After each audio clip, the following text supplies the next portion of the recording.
It's Larissa of Larissa Loden Jewelry. I am the head CEO, boss babe, maker, doer, shaker, person of all the shit.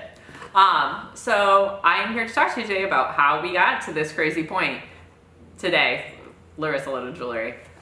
So let's rewind back 15 years, just because like all great overnight success stories, they start a really long time ago because nobody is an overnight success. Really like the start of all of this was when my high school art teacher, she gave me a necklace she had handmade for me and put it on my graduation chair. Really up until that point, I was always interested in the arts, printmaking, painting, ceramics, but jewelry to me was something that I didn't quite know, honestly, that you could make. I thought it was something that you went to Claire's and got.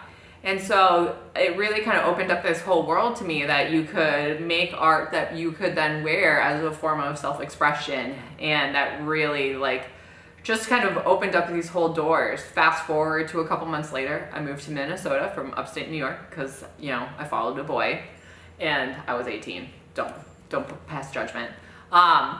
And I got a job at the Mall of America because, of course, when you're 18 and you visit Minnesota for the first time, you get a job at the Mall of America. But I got a job at a beach store, and you could sell consignment there, so I started making jewelry and selling it. In that same year, I also did my first street fair. It was a Booyah Festival, which is this weird like Midwest thing that you do. It's like soup outside and people on the fair street thing. But I, sold like $100, thought it was amazing, and like, my entrepreneur spirit was just on fire then. So pretty much for like the next 4 years while I was in college, I would be making jewelry, while studying and just then selling it on the weekends and in the summer going to different art fairs. I continued doing that when I graduated. I graduated with a degree in art education and was an art teacher for 8 years. And it was one of those things too, when I was teaching, I would go home and I would make jewelry. It was just this beautiful therapeutic point where I could like express myself. And so then I would go again, weekends, summers, and then I would sell it. Through that, several stores kind of approached me and asked me if I wholesaled.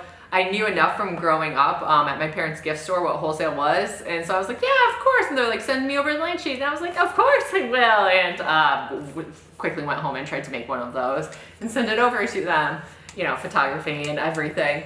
And so, kept on doing that for several years, and then one of the stores was like, you need to go do a trade show, and I was like, yeah, of course, I should. And so fast forward again, a couple months later, I had applied and got accepted into a trade show, packed my bags, went to Las Vegas, and met a bunch of stores and started selling nationwide.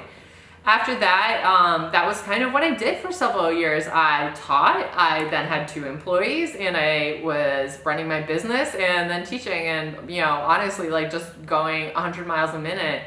Eventually it came to a point where I had 2 employees, was still teaching, and something had to give. And so luckily some really great people in my life were like, why don't you make the jump? And so I did and made the leap. And here we are today. That was 4 years ago. We now have 9 employees. We sell nationwide, which is insane, at 700 plus retailers. And really have some exciting things in store. So thank you so much, because all of this wouldn't be possible without you. And then please always check our stories if you ever have any questions about running your business or anything. I'm here to help.